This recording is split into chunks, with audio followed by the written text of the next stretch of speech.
ലീഗിനെ ഒപ്പമിരുത്തി RSSകാർക്ക് നിയമനം കൊടുക്കുന്ന മേനോൻ വേറെ ലെവലല്ലേ. ആ നിയമനത്തെ സംബന്ധിച്ച് ഇന്നലകളിൽ മേനോന് വേണ്ടി വാഴ്ത്തുപാട്ട് പാടിയ മൗദൂദി ചാനൽ മോങ്ങുകയാണ് സുഹൃത്തുക്കളെ, മോങ്ങുകയാണ്. സർക്കാർ അഭിഭാഷകനായി RSSകാരനും നിയമനം. തൃശൂർ ലോ കോളേജിൽ ABVP നേതാവായിരുന്ന ശരത് DS-നാണ് നിയമനം. സീനിയർ പ്ലീഡറായാണ് നിയമവകുപ്പിന്റെ നിയമനം നൽകിയത്. 2004-2009 കാലയളവിൽ തൃശൂർ ലോ കോളേജിൽ ABVP നേതാവായിരുന്നു ശരത്. RSSകാർ പ്രതികളായ കൊലക്കേസുകളിൽ സ്ഥിരമായി പ്രതികൾക്ക് വേണ്ടി ശരത് ഹാജരാകാറുണ്ട്. ആണോ ABVP നേതാവായിട്ടുള്ള ശരത്തിന് പബ്ലിക് പ്രോസിക്യൂട്ടറായിട്ട് നിയമനം കൊടുത്തു പോലും അത്രേ. പിന്നെ ശാഖയിൽ പോയി ഗോൾവാൾക്കറെ താണു വണങ്ങുന്ന മേനോൻ പിന്നെ അധികാരം കിട്ടിക്കഴിഞ്ഞാൽ RSSകാരെ അല്ലാതെ സുഡാപ്പികളെ നിയമിക്കൂ? നാണമില്ലേ മൗദൂദികളെ നിങ്ങൾക്ക് മോങ്ങാനെന്ന് ചോദിക്കുകയാണ്.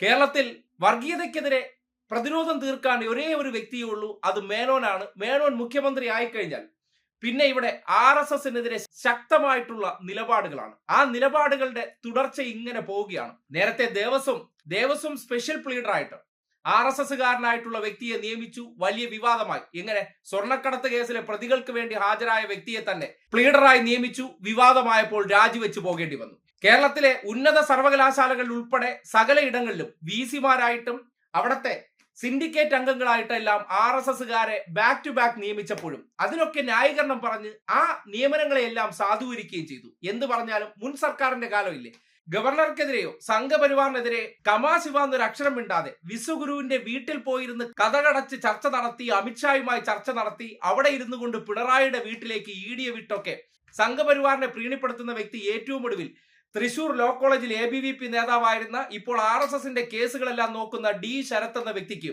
ഗവൺമെന്റ് പ്ലീഡർ നിയമനം കൊടുത്തപ്പോ മൗദൂദികൾക്ക് മോങ്ങാൻ നാണമില്ലേ എന്ന് പറയുമ്പോൾ ആ മോങ്ങൽ കാണുമ്പോൾ മുഖത്തേക്ക് ഈ സമൂഹം കാർക്കിച്ചു തുപ്പുന്ന അവസ്ഥയുണ്ടാകുമെന്ന് മറന്നുപോകരുത്. കാര്യം വർഗീയതയ്ക്കെതിരെയുള്ള പോരാളി, RSSനെതിരെ ശക്തമായ നിലപാട് സ്വീകരിക്കുന്ന വ്യക്തി എന്ന രീതിയിലൊക്കെ അവതരിപ്പിച്ച് കേരളത്തിൽ RSSകാർ ഇതുവരെ മുഖ്യമന്ത്രിയുടെ ഓഫീസിൽ യഥേഷ്ടം കയറി ഇറങ്ങി നിരങ്ങിയിട്ടില്ല.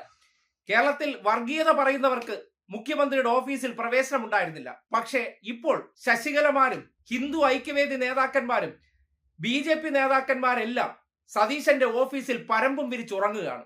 ആ കാഴ്ച കണ്ട് കയ്യും കെട്ടി ലീഗ് നേതാക്കന്മാരും മന്ത്രിമാരും ഒപ്പം നിൽക്കുന്ന ആ കാഴ്ചയുണ്ടല്ലോ, എന്തൊരു വിസ്മയമാണ്. ആ വിസ്മയമാണ് ഈ തെരഞ്ഞെടുപ്പിലൂടെ കേരളത്തിന് സമ്മാനിക്കാൻ ലീഗിനും മൗദൂദികൾക്കും സുഡാപ്പികൾക്കും കഴിഞ്ഞത്.